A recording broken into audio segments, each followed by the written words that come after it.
Bon, Bonjour à tous. alors, je peux vous poser la question d'abord, Bien sûr. à vous de démarrer. Bon, simplement pour essayer d'avoir un tableau un petit peu plus large de cette table ronde. Bon, on a des spécialistes et puis on a des super spécialistes qui sont les malades eux-mêmes. C'est généralement comme ça qu'on qualifie maintenant les malades, qui connaissent leurs symptômes, qui savent ce que c'est que le soin, les difficultés qu'ils rencontrent, etc. Et qui sont dans un cas comme ceux qu'on vient d'évoquer, hein, mais qu'on voudrait évoquer plus pratiquement, qui sont des épileptiques qui travaillent, mais qui sont stabilisés. Donc on verra tout à l'heure aussi des cas différents. Mais sur cet aspect-là, d'abord, est-ce que vous partagez ce qui s'est dit par vos deux intervenants qui étaient vos prédécesseurs? Tout à fait, oui. Et sur votre cas, alors donc vous êtes épileptique. Alors, l'épilepsie, en ce qui me concerne, elle a été diagnostiquée quand j'avais 27 ans. Et j'avais fait un déni de ma maladie. D'après les neurologues, j'en avais vu 4 à cette époque-là. Et ils étaient catégoriques. C'était bien une forme d'épilepsie, mais idiopathique, qui ne se voyait pas à l'IRM ni à l'électroencéphalogramme.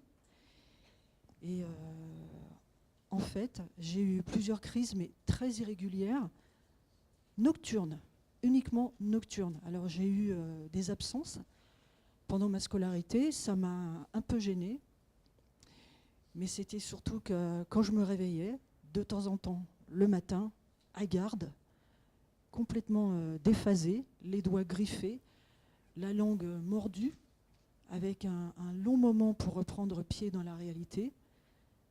Je n'osais pas en parler à mes parents parce que j'avais un peu peur de leur réaction, qu'ils me disent « fais pas attention ». Je leur disais moi simplement c'était un cauchemar.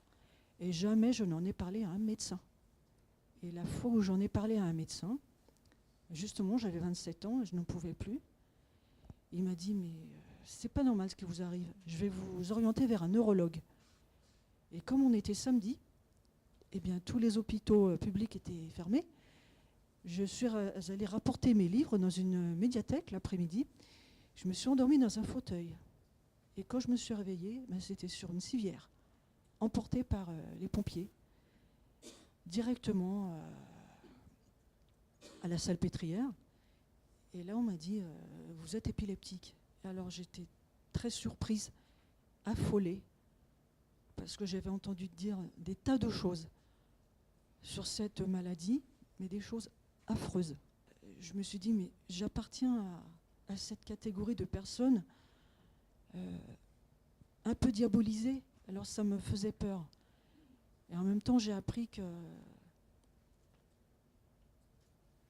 on soignait comme on pouvait cette maladie, à condition de prendre, dans mon cas, le médicament, mais le plus scrupuleusement possible et régulièrement. Et qu'il ne fallait jamais l'interrompre sans l'avis médical du neurologue. Et c'est ce que j'ai fait.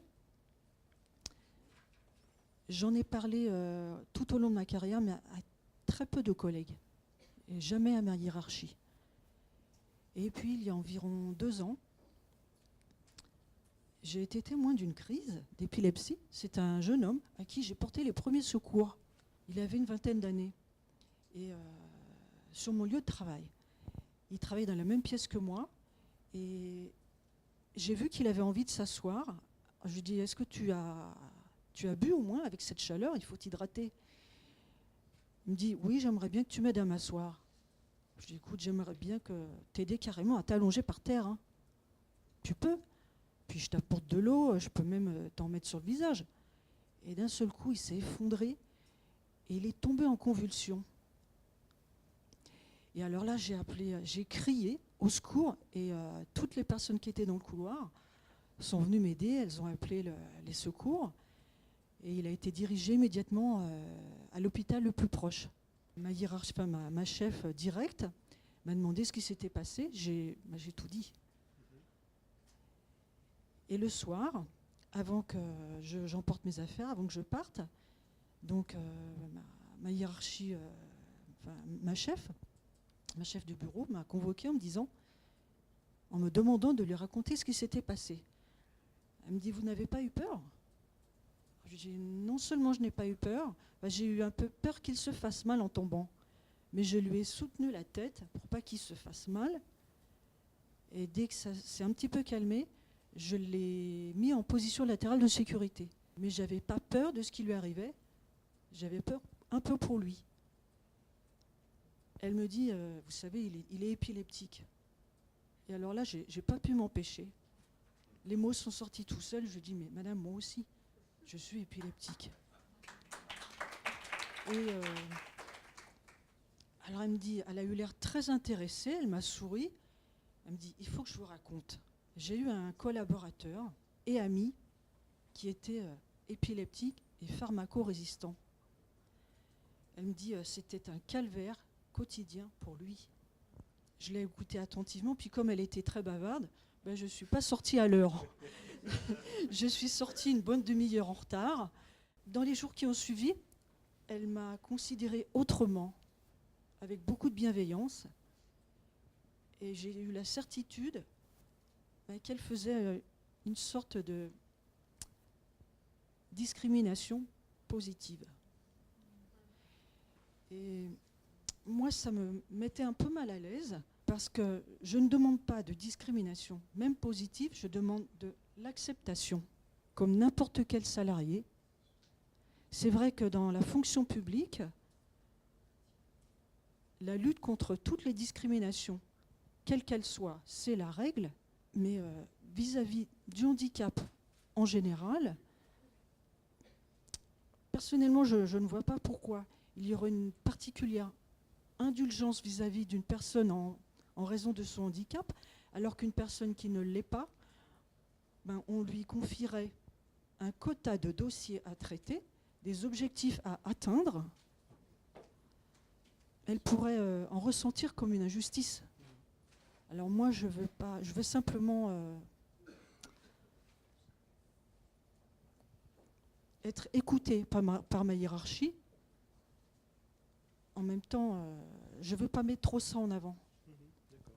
Écoutez, en tout cas, c'est un exemple d'abord très intéressant, mais presque, je dirais, presque atypique.